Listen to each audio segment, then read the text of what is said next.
एक चने के खेत में उस बुढ़िया ने देखा है कि कुछ चने के दाने पड़े हैं, कुछ चने पड़े हैं। बुढ़िया ने एक एक दाना चुना है और एक फटे से कपड़े में रख दी गई। कड़ी दोपहरी में, कड़ी धूप में उस बुढ़िया ने उन चनों को चुन चुन करके उस पोटली में बांध दिया। एक छोटी सी पोटली बांधी, उन चनों को लेके अपनी झोपड़ी के अंदर आई। हृदय में ये सोचा है ये चने अभी नहीं, जब सवेरा होगा तब इन चनों को हम उबाल करके खाएंगे। उन चनों की पोटली को बुढ़िया अपने आश्रम में यानी उस झोपड़ी में रखने के बाद सो गई।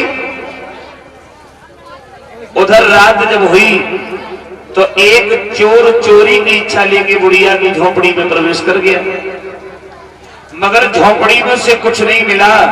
वो पोटली जो चनों की थी चोर के हाथ में लग गई, तो उसने रात्रि में ये समझा कि इस पोटली में हीरे हैं, हीरे।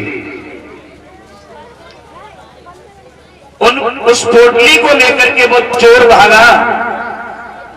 ये गुरु शांति बन के आश्रम के दरवाजे पर पहुंचा, ठोकर लगी, जमीन पर गिर पड़ा। पोटली हाथ से छूट गई, जमीन पर चने बिखर गए। नजर पड़ी है ये तो चने हैं। चोर वहां से भाग गया, उन चनों को बिखरा हुआ उसी जगह छोड़कर। सवेरा जब हुआ है तो गुरु पत्नी आश्रम से बाहर आई। उन्होंने जब चनों को फैला हुआ देखा है, बिखरा हुआ देखा है, तो वो चने उठाए, चुन चुन करके उन चनों को उसी पोटली में बांध दिया और वही पोटली आश्रम के अंदर रख दी। उधर वो बुढ़िया जब सुबह को जागी है तो उसने देखा जो हम कल पूरी दोपहरी कड़ी धूप में जिन चनों को हमने बीना वो हमारे चने झोपड़ी के अंदर है ही नहीं। तो विचार हृदय में किया है कि हमारे वो चने किसी ने चुरा लिए। लेकिन यज्ञपति महाराज जब अपनी मेहनत की कोई चीज जब अपनी चुराई जाती है, चोरी हो जाती है, तो फिर आत्मा क्या कहती है मालूम है? देखिए ये जो बात बताने जा रहा हूं, इस बात को सुन के आप स्वयं ही महसूस करेंगे कि हमारी मेहनत की कमाई को कोई चोरी करके ले जाए तो आत्मा उस समय कहती क्या है। बुढ़िया ने अपने पेट पर हाथ फेरा, गौर करना। बुढ़िया ने पेट पर हाथ फेरा और उन चनों को श्राप दे दिया कि पूरी दोपहरी कड़ी धूप में मैंने उन चनों को बीना, मगर किसी ने मेरे वो चने चुरा लिए। मैं उन चनों को ही श्राप दे रही हूं, जो उन चनों को चाहेगा वो मेरी तरह से दरिद्र हो जाएगा, एक एक दाने के लिए मोहताज हो जाएगा, दरवाजे दरवाजे पर भीख मांगेगा, फिर भी उसे भरपेट भोजन नहीं मिलेगा। पेट पर हाथ फेर करके श्राप दिया उस बुढ़िया ने उन चनों को। और आज भी यज्ञपति महाराज देख लेना। खैर ज्यादा बड़ी बात तो नहीं कहूंगा। ये जो हमारी माताएं बहने ये कंडा पाती है, कंडा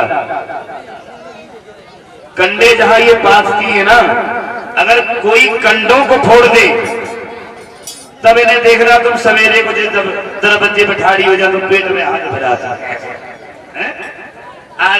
आज भी ये प्रत्यक्ष है। जब पेट में हाथ भराएंगे गाली देती है। जो कंडा भूल के जाते हैं ना बेचारों, समझ लो गाली लगने दुखी ना रहता। पेट में हाथ भराए और एक ही बात है, भगवान जब दारिया में हमारे कंडा भूरे हुए, हम अपने पेट में हाथ सवेरे सवेरे बासी आंखों में पेट में हाथ भराए के कह रहे बदारिया ऊपर है, ऐसे तो कहती है। बुढ़िया ने पेट पर हाथ फेरा, श्राप दे दिया उन चनों को। वही चने गुरु पत्नी ने सुदामा को दे दिए थे और सुदामा को ये बात मालूम थी। सुदामा ने वो चने अकेले इसलिए चाहे कि अगर ये चने मैंने अपने मित्र कन्हैया को दे दिए तो मेरा मित्र गरीब हो जाएगा और मैं अपने मित्र को गरीब होता हुआ नहीं देख पाऊंगा। मैं गरीब हो जाऊंगा मगर अपने मित्र को गरीब नहीं होने दूंगा। देखिए क्या भाव था मित्र के लिए सुदामा का।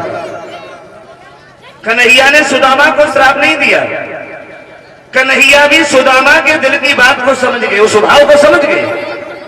मन में सोचा धन्य है मित्र, अगर तुमने अपनी मित्रता का फर्ज अदा किया है तो हम भी अपनी मित्रता का फर्ज अदा करेंगे। तुम गरीब हो जाओगे मगर हम तुम्हें गरीब रहने नहीं देंगे। ये विचार हृदय में कन्हैया ने किया। ये लकड़ी तोड़ करके आश्रम पर आए। 64 दिन 64 विद्याओं का अध्ययन करने के बाद सुदामा और कन्हैया जब एक दूसरे से अलग हुए, चलते समय एक संकेत भगवान ने किया था सुदामा को, जा रहे हो भैया लेकिन एक बात ध्यान में रखना, अगर कभी जीवन में कोई मुसीबत तुम्हारे ऊपर आ जाए तो तुम मेरे पास में चले आना। इतने शब्द कहने के बाद कन्हैया चले गए, ये द्वारिकाधीश हुए। उधर वो सुदामा अपने घर गए। द्रविड़ देश में इनका विवाह हुआ है भामिनी के साथ में, जिसका दूसरा नाम सुशीला भी बताया जाता है।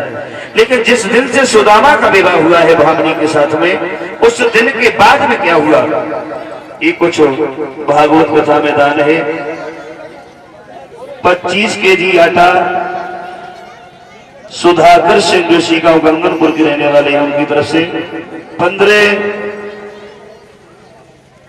केजी का एक टीन रिफाइंड था श्रीमान महेश चंद्र यादव इसी गांव गंगनपुर से भगवान की पावन कथा की भंडारे के लिए दान कर रहे हैं।